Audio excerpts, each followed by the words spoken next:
Ça commence à faire beaucoup, non? Salut à tous les gars, c'est Azial. Aujourd'hui, on se retrouve pour une nouvelle vidéo débrief de ce Espagnol Barcelone-Real Madrid. Score final 2 buts à 0 pour le Real avec un doublé de Vinicius Junior. Et d'ailleurs, 2 buts, mais des golassos. Franchement, la qualité des buts ce soir. Alors, le match, on va débriefer tout ça. Vous inquiétez pas, on va quand même faire une petite intro. Encore une fois, on va quand même faire une petite intro parce que c'est quand même bizarre.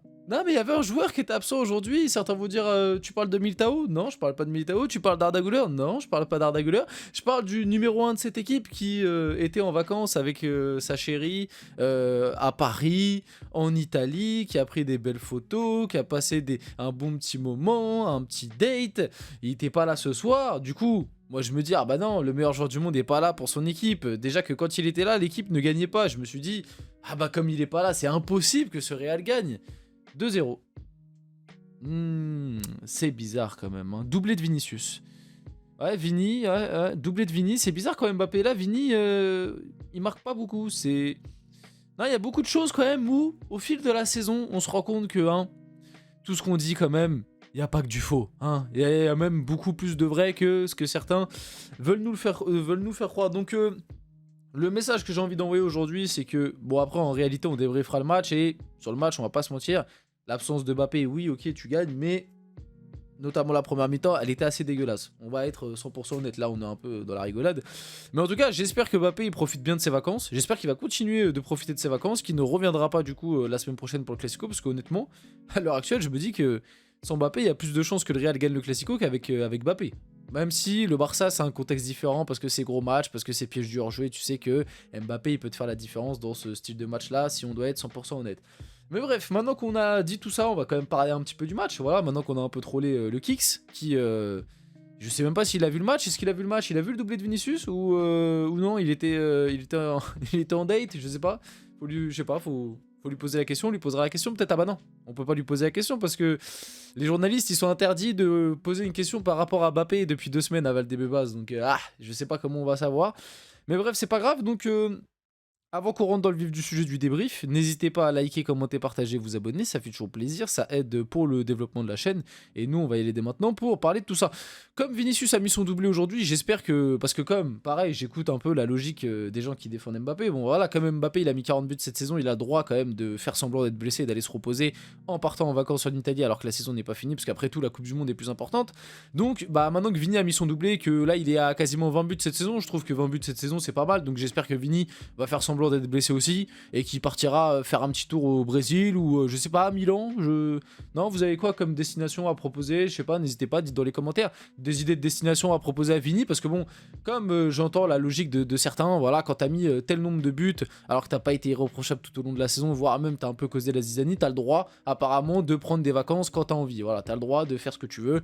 Donc Vini, voilà, doublé ce soir. Je pense que là, il mérite au moins 2 semaines de vacances pour se concentrer sur la Coupe du Monde. Parce qu'après tout, le Real Madrid, on leur pisse dessus. Voilà, on en a rien à faire du Real Madrid. Vous avez bien compris, je suis ironique par rapport à tout ça. C'est juste que ceux qui défendent, encore une fois, Mbappé par rapport à certaines choses, je ne comprends pas. Vraiment, je ne comprends pas. Mais plus sérieusement, par rapport au match, alors si on doit débriefer, on va faire un débrief en deux parties.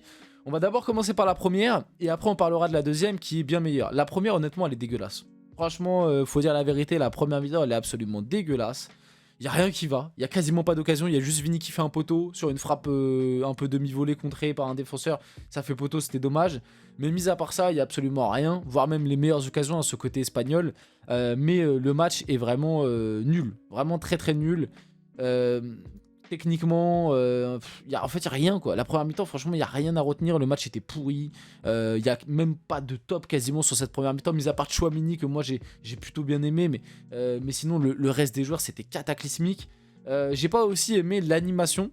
Pas la compo de départ, mais l'animation. Parce que moi, je pensais qu'on allait avoir un 4-4-2 avec Brahim Vini devant. Un peu comme ce qu'on a eu face à City et les précédents matchs quand Mbappé était pas là.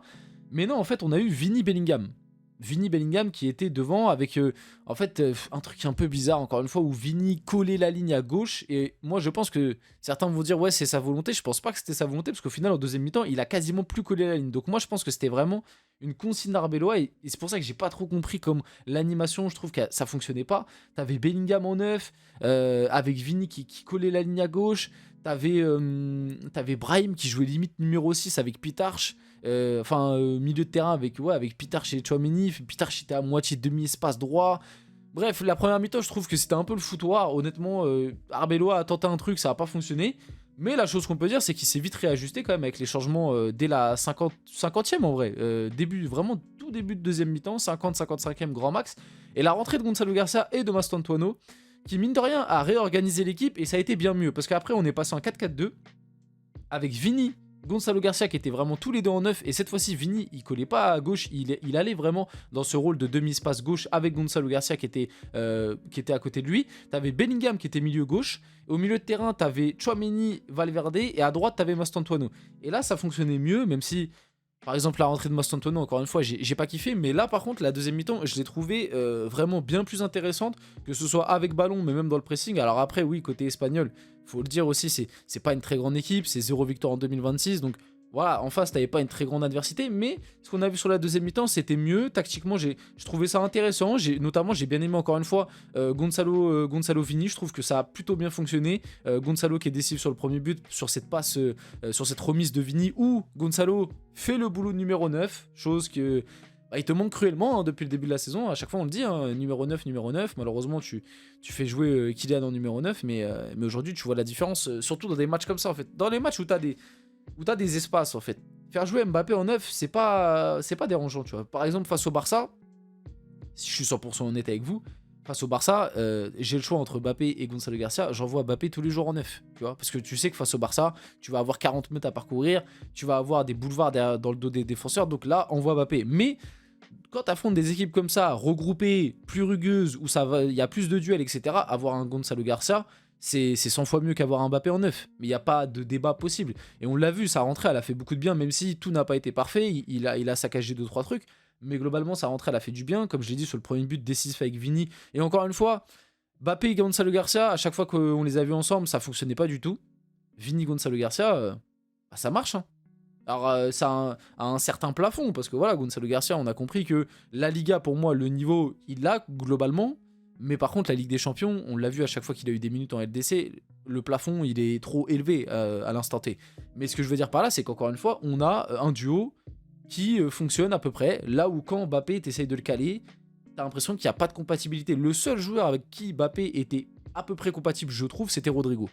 Parce que Rodrigo, t'as l'impression qu'il arrive à vraiment être complémentaire avec quasiment tout le monde. Mais mis à part Rodrigo, avec Brahim, ça fonctionne pas. Avec Vini, ça fonctionne pas. Avec Gonçalo Garcia, ça fonctionne pas. Avec Bellingham, ça fonctionne pas. Avec Mastantuono, avec Hendrick, ça fonctionnait avec personne.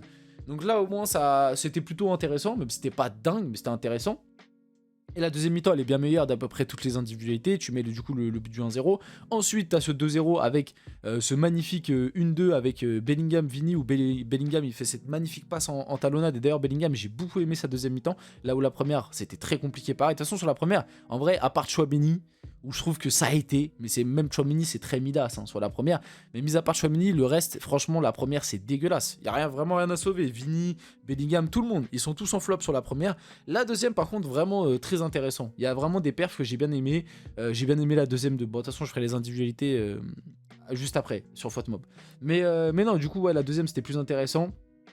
T'as ce but, comme je viens de l'expliquer, 1-2. La passe de Bellingham en talonnade, elle est magnifique, elle est très bien sortie. Puis Vini, le golasso qui te met, la manière de fouetter la balle comme ça, coup du pied à part pleine lucarne. Le but, il est splendide, magnifique. L'action est très belle. Donc ça finit sur un 2-0. En vrai, à la fin, le Real a des occasions, hein. Il y a Gonçalo Garcia quand saccage une. T'as Mastantuono qui rate un contrôle sur une contre-attaque où il fait n'importe quoi. Mastantuono, très compliqué quand même, hein. 65 millions. 60 millions ou je sais plus combien, mais c'est dur. Franchement, c'est dur. Jeune, tout ça, il n'y a pas de souci. Mais il y a des trucs quand même où des fois tu te dis... techniquement, il n'y a pas le toucher, il n'y a pas le truc. T'as Bellingham aussi qui en rate une, ou d'ailleurs c'est Mastantuono qui lui donne. Donc ouais, à la fin, en vrai, ça aurait pu faire 3-0, c'était pas scandaleux. Et au final, c'est une victoire plutôt maîtrisée du Real, même si, comme je l'ai dit, je le reprécise, la première mi-temps était vraiment ratée. Mais il y a eu des ajustements et Arbeloa, en vrai, c'est plutôt bien ajusté. Au niveau du momentum, on est comme ça, donc globalement quand même le momentum est madrilène. 33% de possession à 67, 1,16 de XG à 1,75, donc mine de rien, Il y a quand même eu des occasions côté espagnol, notamment fin de première mi-temps, t'as Lunin qui fait un bel arrêt sur un corner. Et après, sinon, mis à part ça, j'ai pas trouvé non plus qu'il y avait des... Bah, mis à part en fait l'arrêt de Lunin sur le corner, j'ai pas d'arrêt de Lunin. Donc bref, 1,75 côté Real, 17 tirs à 15, une occasion de but à 2. Le truc qui est un peu terrible, et force à lui encore une fois, c'est la blessure de Ferland Mendy qui est sortie. J'ai bien aimé l'entrée de Fran Garcia d'ailleurs. Fran Garcia qui a été choisi plutôt que Carreras. Le message il est assez clair, on a bien compris qu'aujourd'hui, Carreras c'est compliqué. Ça c'est les changements dont je vous ai parlé qui ont un peu changé le match à la 53e, Gonzalo Mastantuono. Et du coup, si on doit parler des individualités, bah Vigny en top, Bellingham pour la deuxième aussi très bien. Brahim, c'est vrai que ça a été compliqué. Valverde un peu discret aujourd'hui. Tchouaméni, j'ai bien aimé. Huysen derrière, plutôt solide. Rudiger, par contre, il a été catastrophique. Ferland Mendy, j'en ai parlé, le pauvre blessé. Trent, ça a été. Pitarch, compliqué, je trouve. Lunin a été bon au cage. Fran Garcia, j'ai bien aimé l'entrée, même si, comme d'habitude, Fran Garcia, il y a du déchet, tu connais, techniquement, c'est pas top. Et Gonzalo Garcia, l'entrée, je trouve, a changé l'animation. Et il a fait une plutôt bonne entrée. Par contre, Mastantuono, assez compliqué. Bref, on arrive sur la fin de cette vidéo. J'espère qu'elle vous a plu. Si c'est le cas, n'hésitez pas à liker, commenter, partager, vous abonner. Les gars, c'était Azial. On se retrouve très rapidement pour une prochaine vidéo.